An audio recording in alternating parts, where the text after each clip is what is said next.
My name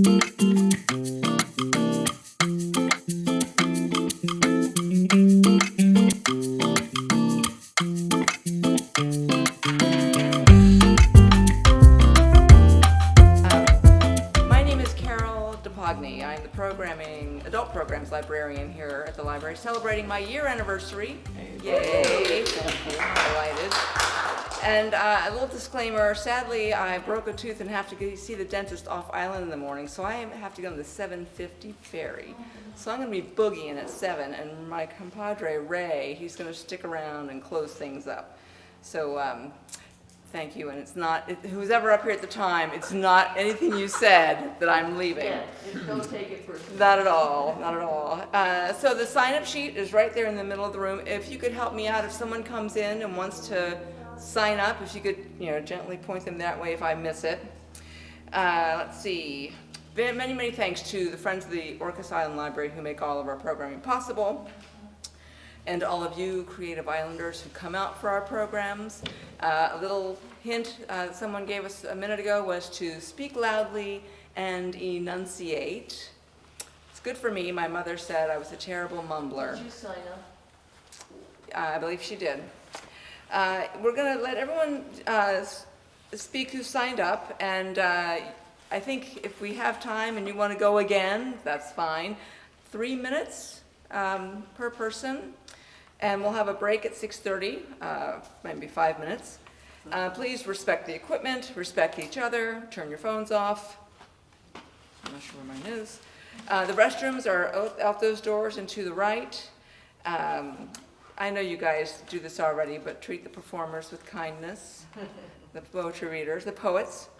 And how do you guys feel about showing appreciation? Are you like finger snappers or clapping? Like in the middle, if you're like moving, feeling, jazz hands, whatever moves you. All right, that's cool. Let's see. And I'll try and make sure that we know sort of who's on deck as we're going. And let's see, anything I've missed? I thought I would start off with a brief one just to get things rolling, and then I think Susan is on deck. I have to admit that I did not write this poem. My late husband wrote it, and he wrote a few others that I'll be reading tonight if we have time. So I feel like I'm just representing someone who can't be represented. And this one I just love. Kitchen Poets.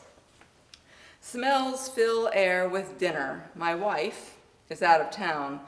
Children change fridge again. Little laughs cascade down.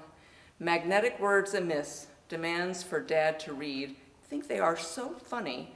Must make them beg and plead. So I turn, read their poem, be the butt of their joke. Tell them, set the table, but dinner's up in smoke. Thank you, Steve. All right, so there's a podium here if you would like to put your work there. Susan. Thank you. So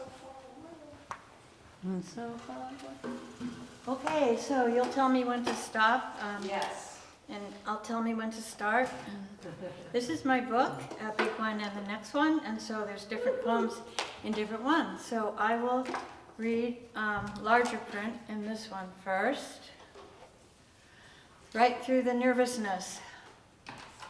If I had gone more slowly, if I had gone more slowly, I could, or I would, have felt more deeply the tenderness of breezes arising, furled, rustling, sashaying reeds, the swaying of trees. I would listen more closely to the knowing songs of Mother Nature as evening makes headway without dictate or thought of proposal. Sunlight slowly greets the golden moon in language only the sky can understand. If I had gone more slowly, there would be no need for the multiple towers of Babel. No need to voice ironies, no need to name polarities, no need to concur that human nature is somehow superior to anything or anyone at any time. When love for all is spoken, understood, and silence moves, maintaining a snail's pace, Speed loses all power. Stillness becomes the teacher. Grace prevails, and we know ourselves, eternal stardust, after all.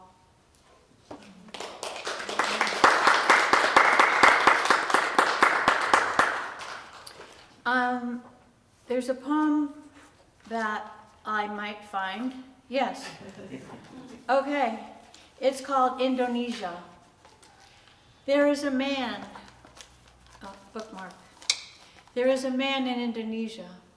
For beauty he lives, purpose and paint and word.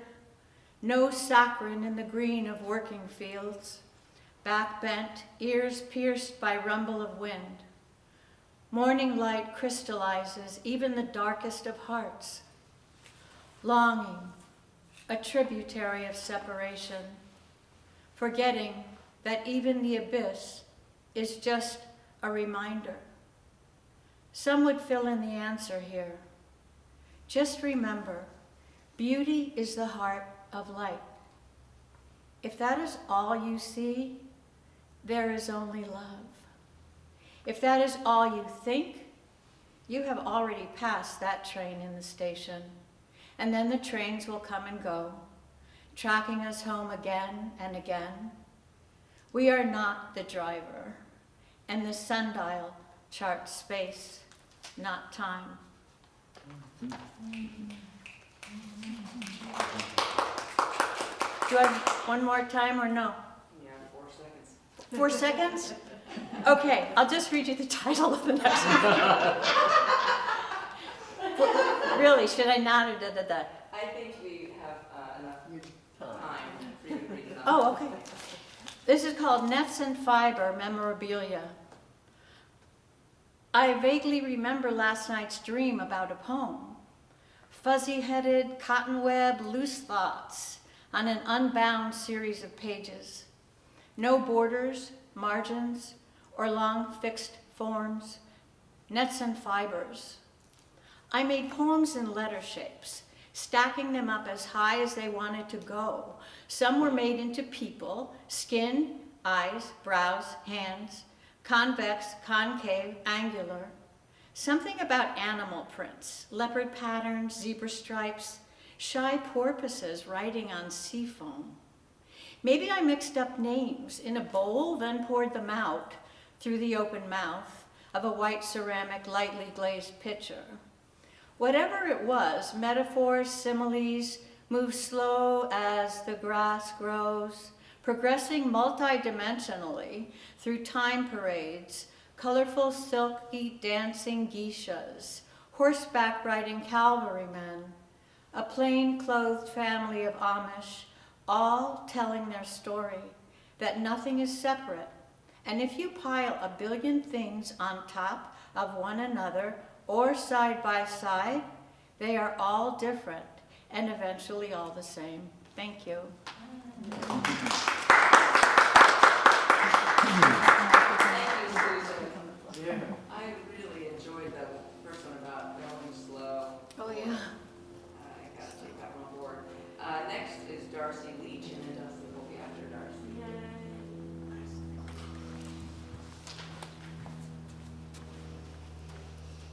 Hello. My name's Darcy Leach. This is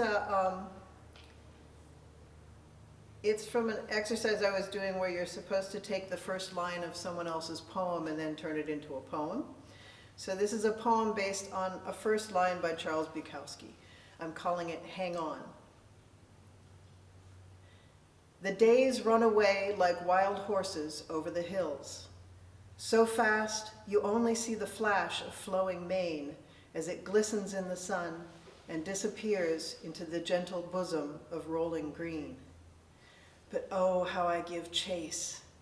Arms outstretched, grasping at vanishing tails, a futile embrace, netting only dust from the trail. Annoyed, I turn my gaze instead to the herd behind, to wilder, truer rides on magical bucking broncs. But I'm a mark for nostalgia's confidence game. The past was never that perfect romp. And oh, what foolish waste. to chase after galloping futures that never will be, and mourn an unbridled past that never was. No, life is now, and then it's gone. I just have to grab the reins. Hang on.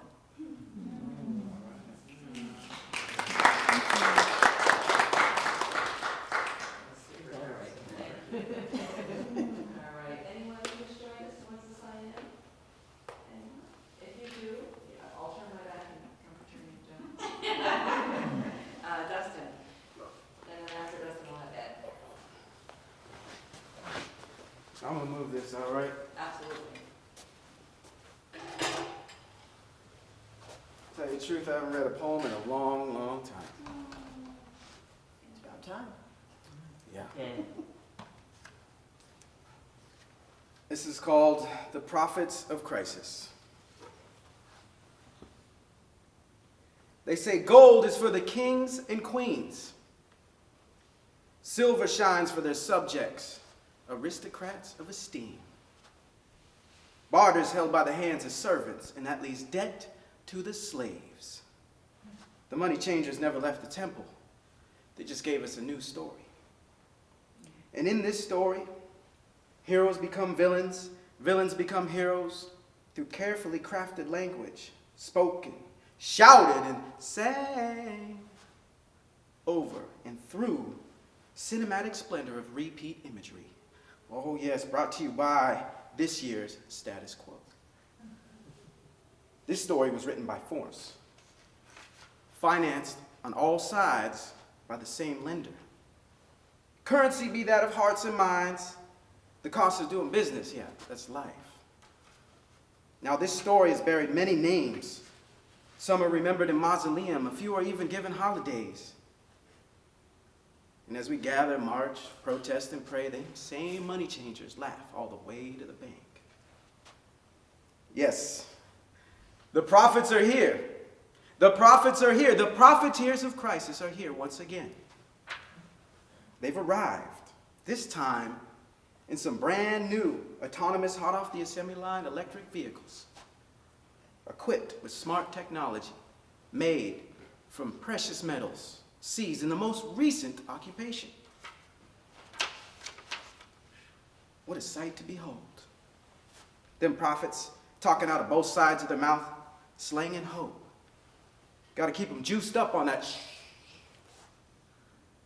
because it ain't about what they know, it's about what they don't.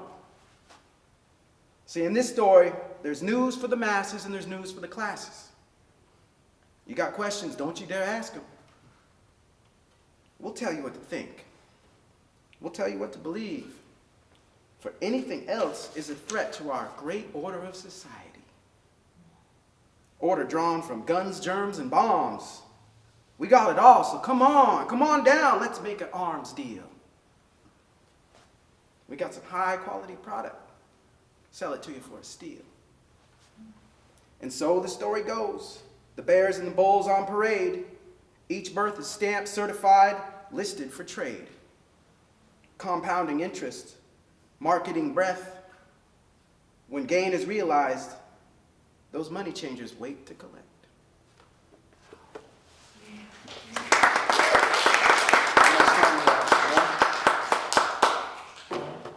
I wrote that last week. This one's been around for a while. The fire's lit. I can feel the heat. Voices in my head, they're asking me, can I see those lights in the sky? They're moving. The earth is rolling over and nothing will ever be the same again. From here and thereafter, we are called by name to sit be the throne of our Son on the altar in the audience of love. Smile with me, talking story as we run, forward through a path that leads over waters, rushing with the current of wheels undone. This is the point of return, and nothing will ever be the same again. And we are lifted up on a carriage that is golden, and for a moment we are timeless, lest we have a thought. Found are the hearts lying in the rocks, and some are chipped and broken. We gather them, hold them to keep safe. Throw them up. See which ones choose to light the sky, and this will be a prayer forever celebrated amongst the luminaries with works of fire. And I'll bear witness, as a poet hunted in what remains of the wilderness. The fire is lit. Can you feel the heat?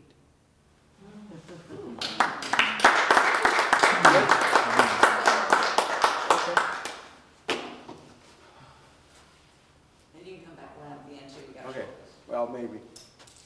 Tell you the truth, I'm exhausted doing my taxes. hence that first poem, right? And truth is, I'm really nervous too, because I haven't done this in so long. Oh, you're doing great, man. Yeah. Been through a lot, and finally got out of it, and I'm on a healing path now. So. In a blink, we traveled light years to be here at this pivotal point. The sun has become more active, the earth has begun reacting, and all that's happened again is happening from outer space. You can hear hands clapping, keeping count on all the action. In this age of ironers, it's no more than a fraction. No more than a fraction. So what's with all the hoopla? What's all the noise about? Quiet down, turn it off, and hear it out. The count is up, but none to be added. Game over. Bear witness to the passage of this age of iron to ashes, gathered in baskets by them same hands clapping and carried to the sun to be melted down for calories and minerals that have been around and again will be spun counter to the clock upon the tables of time, back to be productive from the depths of black light.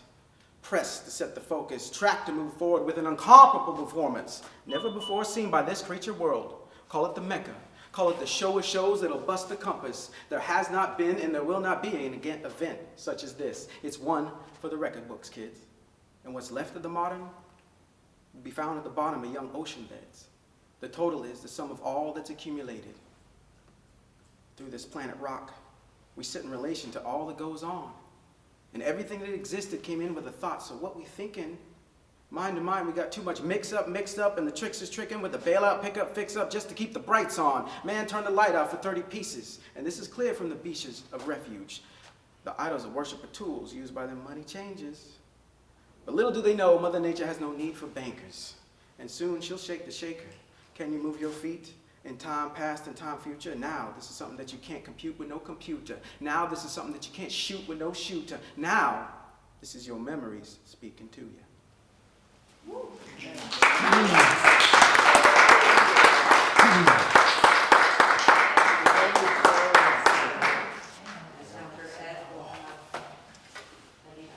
Carol, I'll try to place this about where you had it.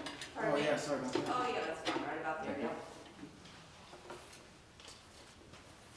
Dustin, I hope to someday have a memory that's capable of recalling half of any one of Mine's those. not doing too great today. I just forgot a whole bunch of that poem That's great. together. This first poem is recent. Many of you, I'm sure, experienced seeing this same event. The working title is April Snow Lentils. Falling straight down like sleet or rain, but somehow landing softly enough to keep their separate shapes, these barely opaque white crystals were no larger than lentils. Wooden decks and railings appeared to have been sprinkled with rock salt. Roofs of houses transformed to white. Windshields would need to be whisked clean. All of this after an early morning fog filled the sky. The fog cleared. It left a vista of gray and white above deep evergreen forest of fir. Then this April snow. Within minutes, some of the crystals began to melt. Others lingered as tiny islands in puddles of water. As the fog receded, temperatures rose. Neighbors now waking would not see this morning multitude, nor would they know they are here. These silent immigrants from the atmosphere who have settled quietly and unnoticed, quenching the thirst of spring.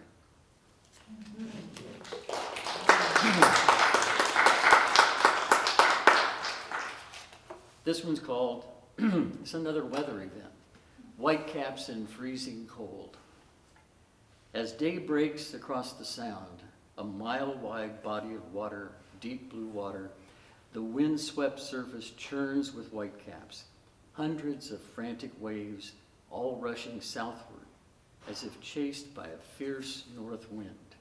which threatens to freeze them in place if they dare seek respite in a quiet cove or on the whiskers of a winter sailor.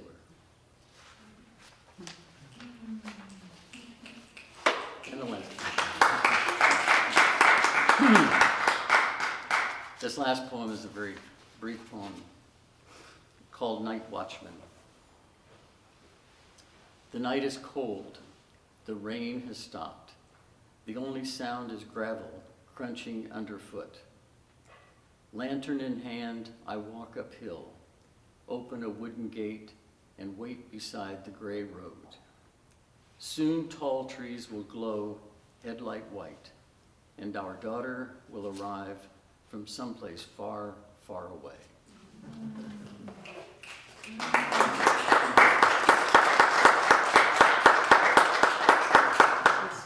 Thank you, Ed. Thank you. Three children far away. Anita. And after Anita, we'll take a quick break. Hello. Good to be sharing with you all again. It's been a while. This first one is very short. It's called Murmur. I wrote it about a year ago, January. Enlarge it a little. Rain and rain, but the fire murmurs tonight in the wood stove, sometimes twitching like the warm, living being it is. No gray tabby curled on the rug any longer. No bunny with long silken ears to stroke these days.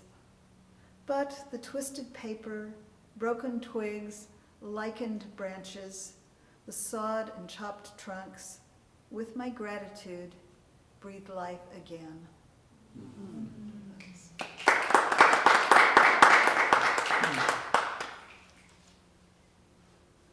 This one is also very much about my immediate surroundings. It's called Some Evenings. Some evenings, dusk falls as I type and click, and I notice my screen begins to glow with sunset color on its upper bar. Perhaps I pause a moment to take in the gathering clouds, nesting, warm-lit among crags just inland from the Big Sur shore, its edge white-lined with far below waves, white line of that winding highway I've driven long ago, too faint to show.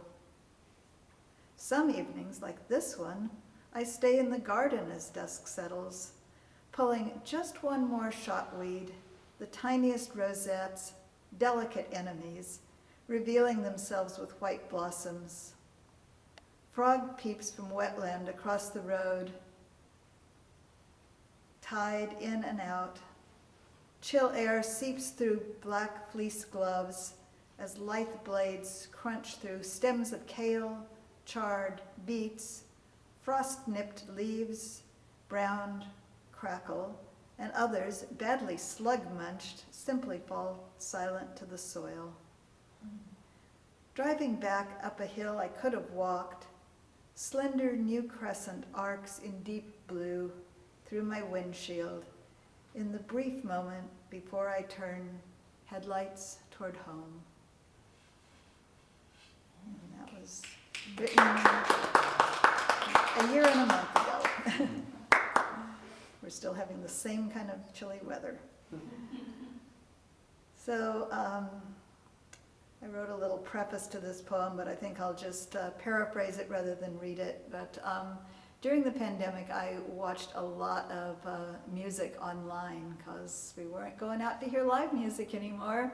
So it's interesting, just some of the performers that were performing in real time, or at least very close to real time, just seemed to me different than just simply like turning on and watching a video that had been already recorded. That seemed more distant, but the people I felt like, oh, I'm really watching them performing now, even if they're on the other side of the world. I just felt more of an emotional connection with it. Definitely that place approaching reality. And this was one I wrote about a couple of performers who were brand new to me at that time, though I've listened to them a lot since then. It's called Wrapped, and it's for John McIntyre and Zoe Conway. I intuit their relation from their faces. Still young, no longer so very young, yet new to me, playing through screen and speakers from a far-off Dublin hall. I see her pride, her aspiration, self-assurance. Seems while she basks in his adoration, she could even soar without it, though perhaps his love's the air through which she glides.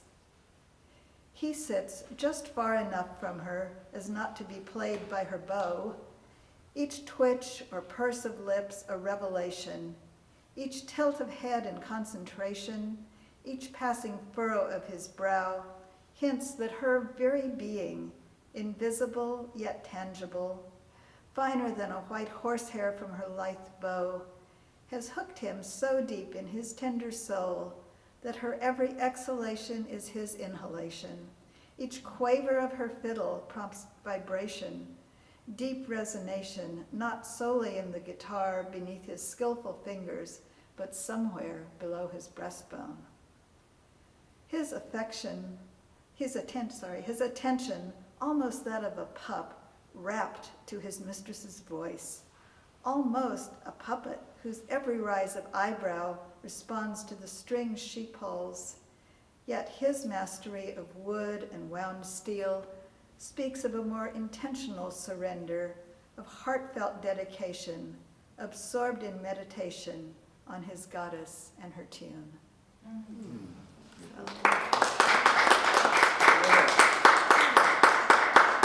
I had others, but that's all I brought tonight. Thank you. Thank you. Thank you. Quick PSA, just in case I have to leave before we're done. We're thinking about having a Moth story hour in May.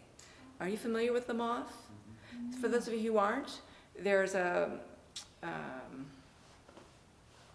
thing that occurs on radio, and there's live performances as well, where people tell stories, live stories told in person, your stories, right? So there'll be slams all over the world where people will come and tell a story. There'll be a theme for the night. You'll come up, tell a story to that theme, and then if you win, you go on to a Grand Slam event. And I attended one in Seattle, and Sam Blackman, one of the trustees of the library, did one as well, and I thought, golly, it'd be a great way to tie a bow around the endurance speaker series that we've had by having a Moth story hour with endurance being the theme. So if we had one, who would come? Raise your hand. What did you say the theme is? Endurance. Oh, sure. Yeah, seems fitting, doesn't it? Yeah. Well, 3 is good. Do you want to know if we would come or if we would present? Both. Actually, 1, would you attend? Yes. Yes. And then you're welcome to present. You don't have to commit now. Your last poem reminded me, we have Carolyn Crusoe coming end of May, the last Thursday in May. She's doing a concert, ethnomusicology. She does hammered dulcimer and other instruments too. And then next Thursday we have Iris Gravel. I hope I've said that right. Yeah, from Orcas. Yes, Gravel. Writer in a Life Vest is the book that she wrote on the fairies, and so she'll be coming to speak. And Tom Rawson, an Orcasonian, will be playing music. So it should be a really fun evening. For Iris? Yes, yes. If it's nice out, I'm determined to use that south lawn. We have heaters coming, but they're not here. Yes. Just go slow, Carol. It'll be okay. Susan said so. All righty. So, and then chess every Sunday. No, first and third Sundays we have chess here, just in case you're interested in playing. At 3 o'clock. Yeah. When the library closes at 3, we start chess. And then once a month, the last Sunday, the third Sunday rather, we have game night, family game night, in case y'all are interested. Yeah, So lots of what? cool stuff. Sorry. Family game night, third Sundays at 5 to 8, follows chess. And all this is available on the website as well and in the newsletter. And if you don't get the newsletter, you can subscribe on the website. And if you need help with that, let me know. So, does anybody need to take a little, move around, walkie break, or do you want to just keep going? We don't have actually anyone left on the list, so we're going to come back around. Unless anybody else new wants to sign up. I have one. Another one from Steve, one of my faves. He wrote a bunch. It's funny, my late husband always thumbed his nose at fiction. He was a nonfiction guy until he took a poetry class with this really hot professor. And then suddenly poetry was pretty okay. And suddenly he found his voice, I think. This one he wrote when his dad wasn't well. It's a little prescient.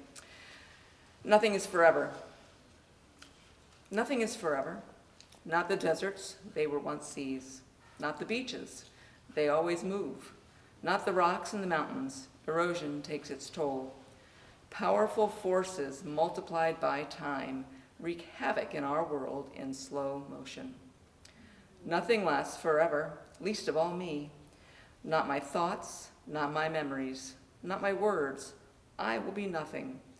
But there is forever and there is continuity, whether men remember or not, when they pause and reflect on what has passed before.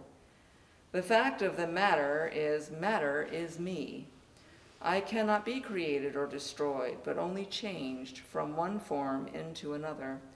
So the very atoms of my existence will continue in this world until this world ends, whereupon they will be released into the universe as matter or energy or particles or waves. But that bit of energy, that bit of mass was once me. And therefore, I will stay in this world, of this world, unseen, unrecognized, but still here, disparate parts, they spring anew and oblivious back into circulation of the water of the hydrosphere, of the carbon in the food chain, of the energy used to produce a sound, a city, a new person. And some small part of me will be useful, will be part of the world, part of the life of those to come, part of the very matter of their existence, even though they do not see me, do not feel me, do not remember me. I will always be there.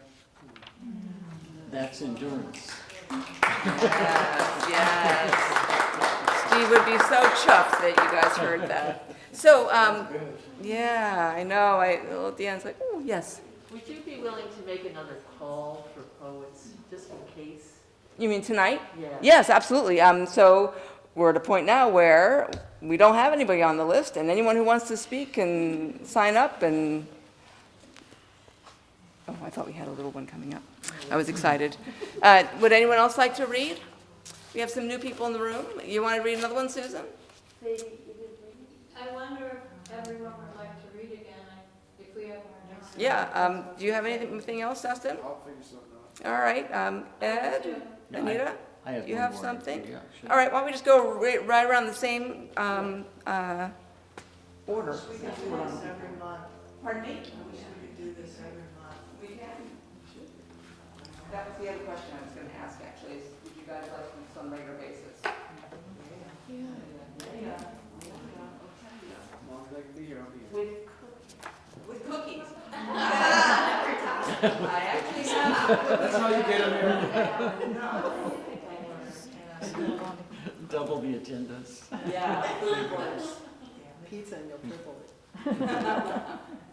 So I wasn't thinking I would still read, so I wish I could read this from the bigger book because it's really a pretty page. It's got a lot of pastels on it, and it's called Ode to Pastels, another rolling layered poem. I overheard them thinking, the precursor of someone talking, about a pastel crayon. I know of no such thing, I mean to say or intuit. To me, a blade of grass is cool, blue-green on the slanted, shady side, high in chroma, saturation, intensity, on the warm side, sunny side, on fringes and parchments of purity, where the color wheel defines the universe. And a crayon within grammar school reaches, elementary applications on wings of intuition, innocence and joy. Sometimes I put colors down quickly, or I could move slowly so you could follow me, or I could follow you. I'm talking to the viewer now, and I'm sure there's a rule about that. When does the reader become the judge? or the listener, patient and assessing? How long to maintain pattern or change course? To what means is homeostasis the ultimate navigator? How deep or how high do we look? These pastels, they sit in trays and boxes, sticks of pure pigment, handmade, turned by the touch, identified by hue or once placed on paper, noting simultaneous contrast, hoping for secure positions, knowing palette shifts approach each moment, as predictably as tide shifts within the ocean. There is no fixed thing as simplicity on the earth plane. In this instance, light or the Munsell color wheel is the best diagnostic. Hue, chroma, value, saturation, intensity, soil colors are even given numbers.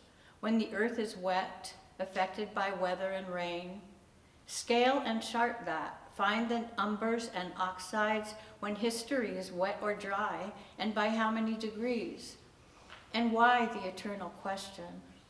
Aho and amen, the eternal answer. Where when is now, always is sometimes a shade of gray, or a rose-orange sky infused with indigo, where heaven on earth is the goal. I could read more, but I think more people should have a turn. Thank you. Darcy, did you have any more? No, and then we had Dustin, and then we'll go with that. I got a lot floating around in my brain, but it's hard to grasp some of it.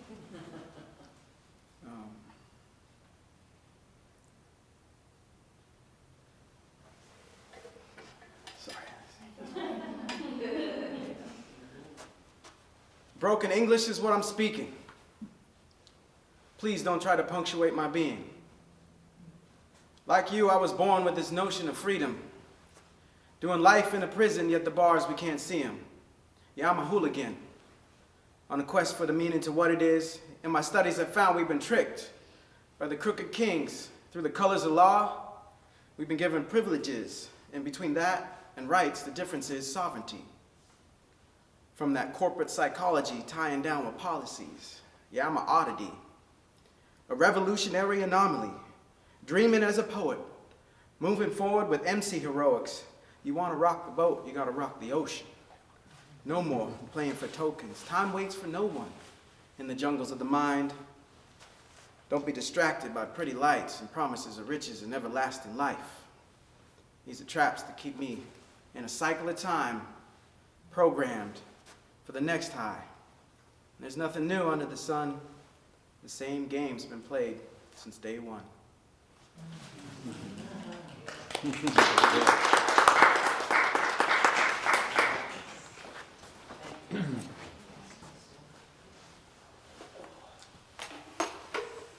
This poem is called Magnolia Buds. Though spring is all around me and magnolia buds are about to burst into blossom, I cannot bring myself to write about them now. Not when my television screen is frozen on an image of a Ukrainian mother and her 2 children lying on their sides, each stilled in mid-stride, a backpack, a suitcase, and a few belongings scattered around them. Objects likely gathered as they fled their home to escape bombardment. Rushing across a battered bridge and then onto this open, paved intersection at the very edge of Kiev, where they reached the spot on which they now lie. At precisely the same moment, a Russian mortar shell slammed into the pavement and exploded, unfurling a hideous cloud of concrete dust and shrapnel, and hurling razor-sharp fragments of metal in all directions and into every living being within its reach. No, I cannot write about magnolia buds this spring.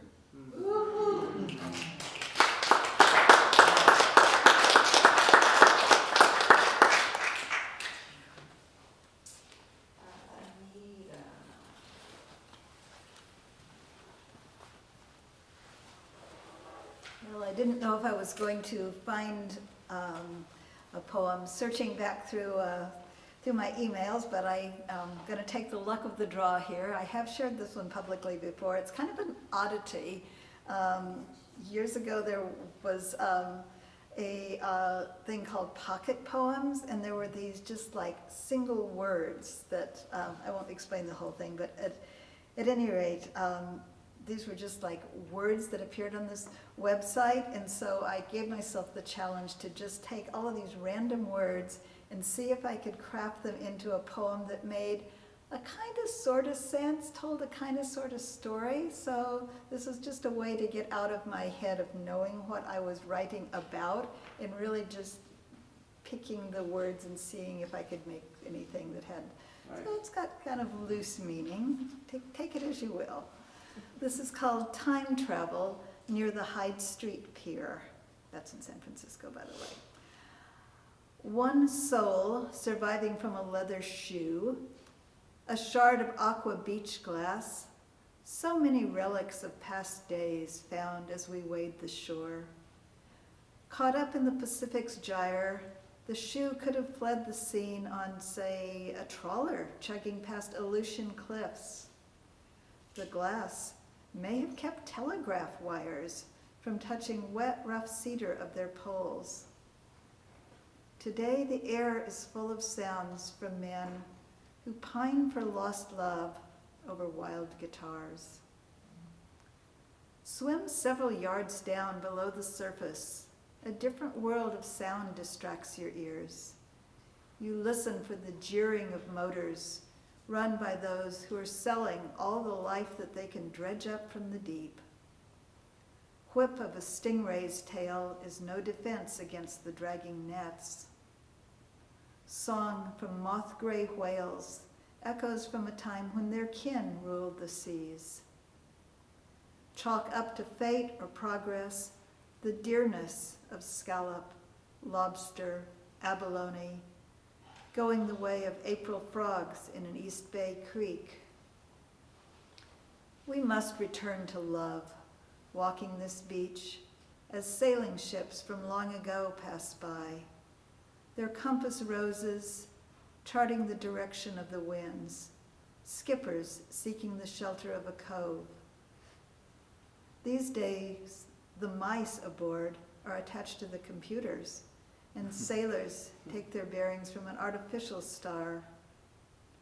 Venus still appears at dusk, bright in the rosy west.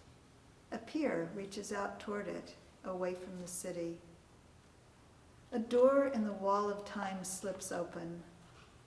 Fire from long ago still burns behind that wall, wild tendrils snaking out towards us. May I stay with thee? Asks a lost soul fleeing that inferno. She's wished upon a star to find some safety, followed her unlikely guide, a pig whose talent, rooting for survival, has brought it, unaware, into our time. So there's my flight of Okay, thank you.